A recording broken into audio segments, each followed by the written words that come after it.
और special report की शुरुआत करते हैं और सबसे पहले बात कर लेते हैं अमेरिका के पूर्व राष्ट्रपति डोनाल्ड ट्रंप की, क्योंकि उन पर हाल ही में जिस तरह से अटैक हुआ उसने दिग्गज नेताओं की सुरक्षा पर सवाल खड़े कर दिए। ट्रंप पर अटैक के मद्देनजर अब भारतीय एजेंसियां भी अलर्ट हो गई हैं। प्रधानमंत्री नरेंद्र मोदी की सुरक्षा में इजाफा किया गया है और यही नहीं, उन्हें सिक्योरिटी को लेकर रूस से स्पेशल राइफल मंगाई गई है। आप ये रिपोर्ट देखिए।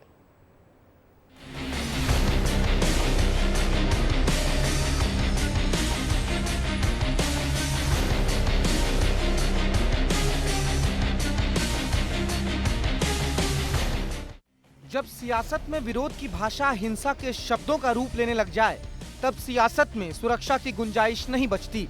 अमेरिका में पूर्व राष्ट्रपति ट्रंप पर हुए हमले के बाद हिंदुस्तान में भी प्रधानमंत्री मोदी की सुरक्षा पर चिंताएं बढ़ गई हैं, क्योंकि अगर क्रोनोलॉजी पर ध्यान दें तो मालूम होता है कि अमेरिका में ट्रंप और भारत में मोदी एक जैसी नफरती प्रचार का ही शिकार हैं। एक जैसे शब्द, एक जैसे नैरेटिव और एक जैसा विरोध। अमेरिका में बाइडेन ट्रंप को बुलसाई में डालकर निशाना बनाने की बात कहते हैं, तो वहीं हिंदुस्तान में प्रधानमंत्री के विरोधी उन्हें हिटलर की मौत मारने की बात करते हैं। हिटलर ने भी ऐसा ही एक संस्था बनाया था, उसका नाम था खाकी। सेना के बीच में उसने बनाया था। मोदी हिटलर की राह चलेगा तो हिटलर की मौत मरेगा, ये याद रख लो मोदी। ये देश कांग्रेस पार्टी शहीदों की परंपरा की पार्टी है। जरा फ्लैशबैक में जाकर 5 जनवरी 2022 की इस तस्वीर की गंभीरता को भी समझने की जरूरत है, क्योंकि किसानों के उग्र आंदोलन के बीच प्रधानमंत्री का काफिला चंडीगढ़ के एक फ्लाईओवर पर करीब 15 से 20 मिनट तक इसी तरीके से रुका रहा था, क्योंकि इस देश के प्रधानमंत्री के काफिले को बीच सड़क पर ही किसानों ने घेर लिया था। सवाल सुरक्षा का उस वक्त भी उठा था, लेकिन विरोधियों ने कहा यह प्रधानमंत्री का सियासी स्टंट है। इस लोकसभा चुनाव में भी विपक्ष ने प्रधानमंत्री को तानाशाह और फांसीवादी बताते हुए ही कैंपेन किया। हालांकि वो अलग बात है कि मोदी एनडीए सरकार के साथ तीसरी बार सत्ता में वापसी कर गए, लेकिन सवाल तो उस जहर का है जो सियासत में नफरत और दुष्प्रचार के नाव पर सवार होकर चल रही है। एक देश के प्रधानमंत्री के काफिले पर चप्पल उछल जाता है और इस देश की सियासत उसकी भर्त्सना करने के बजाय व्यंग्य करना बेहतर समझती है। अब देश में कोई उनसे डरता ही नहीं है। मतलब एक तरीके से रिडिक्यूल करते हैं। जो पहले 56 इंच की छाती थी, अब नंबर तो नहीं दे सकता हूं, बट 30-32 हो गई है, राइट। तो अब पूरा जो ढांचा था, इतना बड़ा गुब्बारा था, वो इतना बड़ा हो गया। अब इससे नरेंद्र मोदी जी को साइकोलॉजिकल बहुत टेंशन होगा, बहुत प्रॉब्लम होगी, क्योंकि उनका जो काम करने का तरीका है वो लोगों को डराने का है, धमकाने का है। अब वो डर चला गया। आपने देखा, पता नहीं देखा या नहीं, वाराणसी में वो चप्पल मार दी किसी। यही कारण है कि बीजेपी ने अब प्रधानमंत्री की सुरक्षा को लेकर चिंता जताई है, क्योंकि लोकतंत्र में विरोध की भाषा इतनी खोखली भी नहीं होनी चाहिए कि एक व्यक्ति को हिंसक बताकर उसके खिलाफ ही हिंसा का जाल बुन दिया जाए। 1.5 वर्ष पूर्व जापान के पूर्व प्रधानमंत्री शिंजो एबे जी की एक राजनीतिक कार्यक्रम में हत्या हुई। चंद दिन पूर्व अमेरिका में राष्ट्रपति पद के प्रत्याशी डोनाल्ड ट्रंप के ऊपर हत्या का अटेम्प्ट हुआ, जिसमें वो बाल बाल बचे। उनका कहना है कि इस प्रकार की प्रवृत्तियां जो हिंसा और हत्या को उकसाती हैं, ये कहीं न कहीं उन बयानों से प्रेरित हो जाती हैं जहां राजनीतिक दल अपने तात्कालिक राजनीतिक स्वार्थ में, शॉर्ट टर्म पॉलिटिकल बेनिफिट के लिए हिंसा और हत्या के शब्दों का प्रयोग करना चाहते हैं। संसद में हिंदुस्तान की हत्या करने वाले बयानों से लेकर प्रधानमंत्री को क्रूर तानाशाह कहना इस देश के युवाओं और नौजवानों के भीतर कितनी नफरत और हिंसा को बढ़ा सकता है, इसका उदाहरण अमेरिका में ट्रंप पर हुए हमले से बेहतर क्या ही होगा, जहां एक 20 साल के लड़के ने हाथ में राइफल लिए ट्रंप पर गोलियां बरसा दी, क्योंकि उसे लगता था कि ट्रंप तानाशाही है। और उसे ऐसा इसलिए लगता था क्योंकि अमेरिका में सियासत ने ट्रंप का ऐसा ही दुष्प्रचार किया। ब्यूरो रिपोर्ट, विस्तार न्यूज। भाई देखिए, बारिश का मौसम है पर बारिश नहीं हो रही है। किसान परेशान हैं, चिंता में हैं कि आखिर खेती होगी तो कैसे होगी। नहरों से भी पानी नहीं मिल पा रहा है, क्या करें कुछ समझ में नहीं आ रहा। नहर का पानी भी खेतों तक नहीं पहुंच पा रहा है। लेकिन इस बीच सबसे बड़ी लापरवाही जल संसाधन विभाग की सामने आई है।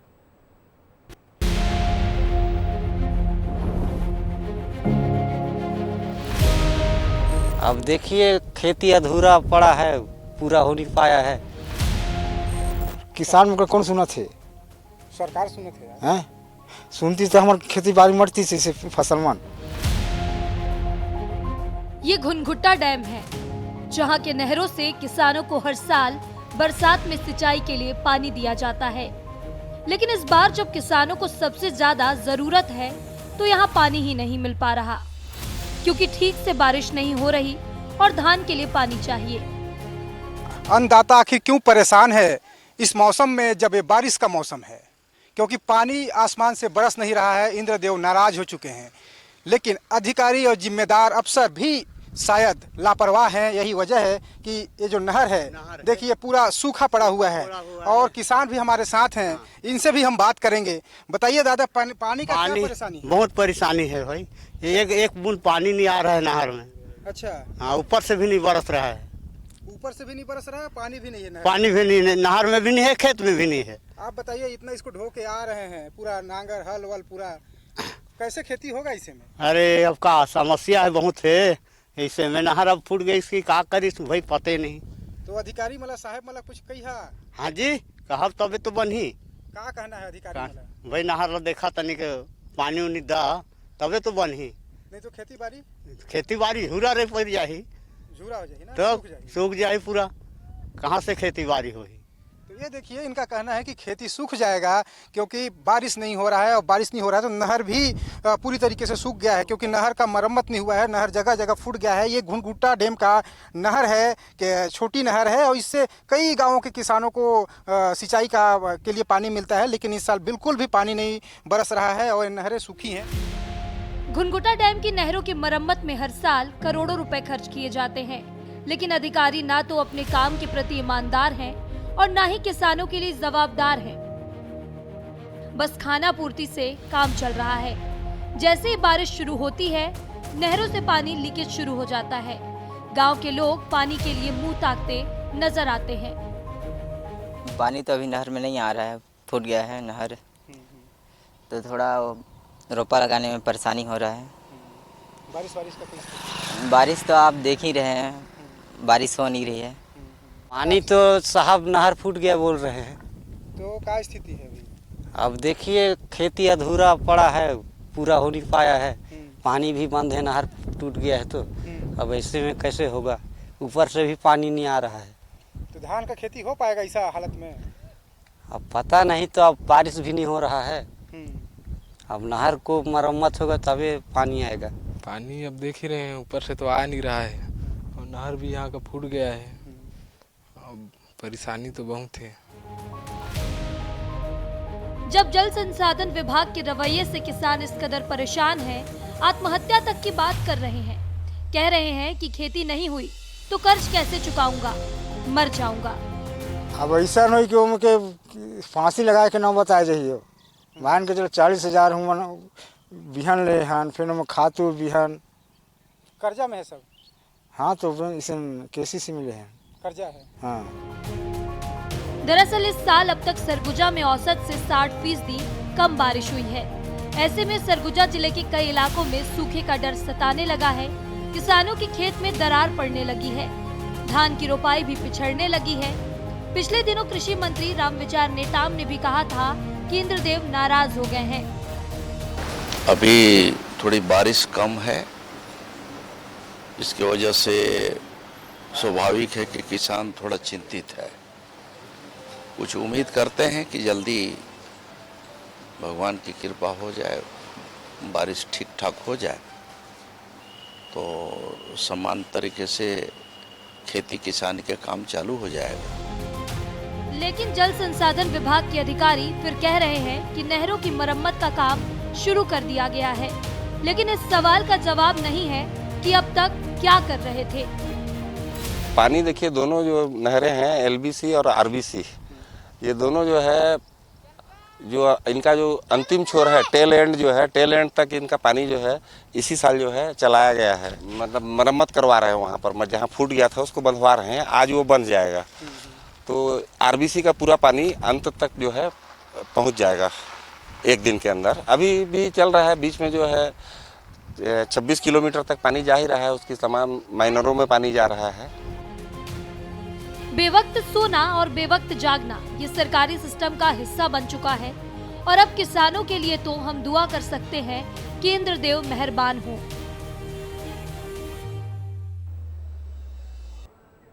तो वहीं सूरजपुर जिले में बिजली विभाग की लचर व्यवस्था के आगे लोग लाचार हैं। बांस के सहारे उनकी जिंदगी की डोर टिकी हुई है। आंधी और बारिश कभी भी बड़े हादसे का कारण बन सकती है, लेकिन बिजली विभाग है कि मानता ही नहीं है। उसकी लापरवाही कभी भी जिंदगी पर भारी पड़ सकती है। बांस गाड़ के काम चला रहे हैं, कैसे हूँ डर बना रहता है एनी टाइम, कब नीचे गिर जाता। देखिए, बिजली की जरूरत किसको नहीं है, आपको, हमको, सबको है, लेकिन बिजली का डर हर वक्त सताता रहे ये कोई नहीं चाहेगा। लेकिन सूरजपुर में लोग हर वक्त डर के साए में रहते हैं। अब आपको आगे बताएं, इससे पहले आप इस बांस के खंबे को देखिए, इन खंभों पर लटकती हुई हाई वोल्टेज तारों को देखिए। अब आगे की सुनाते हैं और दिखाते हैं। सूरजपुर नगर पालिका के तहत कई ऐसे वार्ड आते हैं जहां के घरों में ऐसी ही बिजली की सप्लाई की जा रही है। सोचिए, मॉनसून की आंधी और बरसात में बड़े बड़े कंक्रीट और लोहे खंबे नहीं टिक पाते तो बांस कैसे टिकेंगे? ये किसी बड़े अनहोनी को निमंत्रण देने जैसा है। सुनिए, यहाँ के लोग कैसे अपना डर जाहिर कर रहे हैं। बरसात में बाल बच्चे लोग खेलते उलते रहे, बांस को लगा के हम लोग रहते हैं ना, तो भाई गिर जाएगा तो बाल बच्चे का डर है। पोल ना होने से यहाँ का लाइट जो है, इधर का तार हम लोग बांस द्वारा लाइट को अपने घर में ले जा रहे हैं। ये शिव मंदिर के पास का है ये, और हम लोग इसका शिकायत कई जगह कर चुके हैं, लेकिन हम लोग का कोई सुनवाई नहीं हो रहा है। बहुत दिक्कत होता है, जैसे बरसात आ गया है, गिर जाता है तो बच्चा लोग खेलते हैं तो डर रहता है, तो बहुत शिकायत करते हैं, कोई सुनते ही नहीं है, आते नहीं है। पानी आ जाता है, पानी पे करंट भी आ जाता है, खंभा का तत्काल ज़रूरत है। बांस गाड़ के काम चला रहे हैं, कैसे हूँ डर बना रहता है एनी टाइम, कब नीचे गिर जाता। सुना आपने, इस बारिश में हर तरफ करंट दौड़ रहा है, लेकिन बिजली विभाग चैन की नींद सो रहा है। जब विस्तार न्यूज ने बिजली विभाग का दरवाजा खटखटाया तो मौके पर मौजूद सब इंजीनियर्स ने कुर्सी ही छोड़ दी। सवाल पूछने पर खड़े हो गए, भागने लगे, कहा हम नहीं जानते, बड़े साहब आएंगे तो बताएंगे, और इनको भी सुन लीजिए। ले दीजिएगा साहब से, हम लोग को नहीं देना, तो बात भी मानिएगा, नहीं है ना, हम लोग को नहीं करना है ना, तो बोलिएगा ऐसा कुछ नहीं। नगर पालिका क्षेत्र का है, आपके क्राइटेरिया का, इसलिए मैं बोल रहा हूँ। जिला का साहब रहते तो मैं आपको बोलबे नहीं करता था। आ जाएंगे का घंटे वो नहीं आएंगे ना सर, बात ले लीजिएगा, बात मानिए, हम लोग का नहीं रहता है ना, इसलिए हो सकता है ये किसी दुर्घटना के इंतजार में ही हो, इसलिए शायद कुछ कह नहीं पा रहे हो। लेकिन यहाँ के लोग किसके पास जाएं, किससे कहें, कहाँ इनकी सुनवाई होगी? जिन्हें जिम्मेदारी लेनी थी वो तो बांस के भरोसे छोड़कर चले गए। सूरज साहू की रिपोर्ट, विस्तार न्यूज, सूरजपुर। यूपी में दुकान पर प्रोपराइटर का नाम लिखने का आदेश जारी होने के बाद एमपी में भी अब इसकी मांग उठ गई है। इंदौर शहर के तमाम बड़े बड़े नेता इसकी मांग कर रहे हैं, और मांग करना तो ठीक है, बीजेपी विधायक रमेश मेंदोला ने तो सीएम डॉक्टर मोहन यादव को इसके लिए पत्र भी लिख दिया है। आप ये रिपोर्ट देखिए।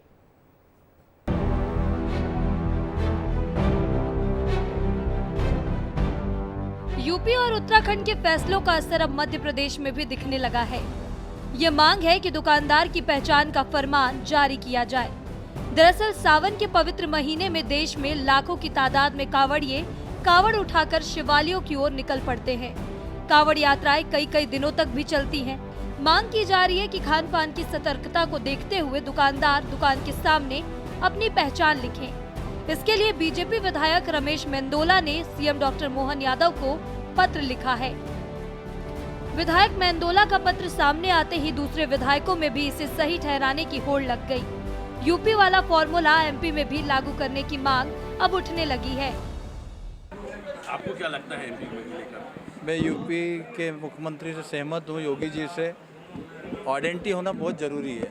हमारी कावड़ यात्रा जिस मार्ग से निकले उस मार्ग के बाहर जितने भी बोर्ड लगे हैं उन बोर्डों पे आइडेंटिटी होना आवश्यक है कि वहाँ उनका नाम, उनकी दुकान का नाम और उनका पता कि ये राजेंद्र दीक्षित है, फलाना इसकी दुकान है, उसमें बुराई क्या है, नाम लिखा होना चाहिए। और किसी ने अगर इस प्रकार से अपना नाम छुपाकर और गलत काम करते हैं, जो फल फ्रूट है उस पर थूकते हैं और थूक लगाकर जब बेचते हैं तो हिंदू लोगों के उपवास व्रत होते हैं और जिस प्रकार से ये गंदे तरीके से जो फल फ्रूट बेचते हैं या दुकानों पे अपना नाम छुपाकर, अपनी पहचान छुपाकर जो गलत काम करते हैं उसके लिए बहुत ज़रूरी है, स्ट्रिक्टली इनके ऊपर एक्शन होना चाहिए।